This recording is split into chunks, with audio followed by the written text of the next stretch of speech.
Today is an interesting day. We have the 30th celebration Chinese pack, which is not as sturdy as I was expecting, but okay.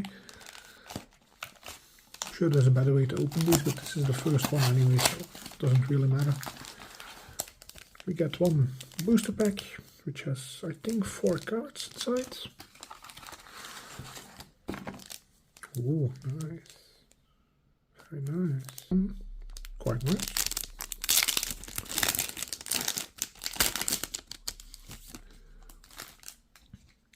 As you can see, card 020.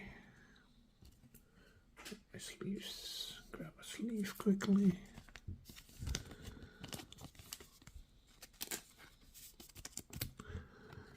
So we should be able to slide this in here somewhere, I think.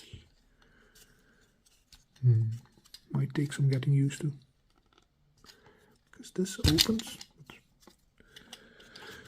I'll worry about that later, because this video is getting too long otherwise. So, nice card, okay, nothing else in the box. Let's see what we get in the booster pack.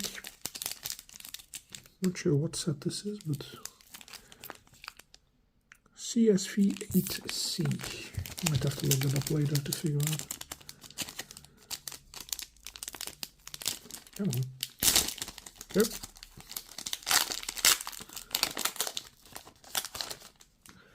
Let's see what we have inside here. That's cute. Colorful. I like it. Creepy. Always happy. Pokeball version. Okay. Nice. Very ominous. Very threatening. Cool. Well, we got 9 more of those to open, so let's see how many starter cards we can get, but I'm quite happy with this one as the first one, so let me know your thoughts down below.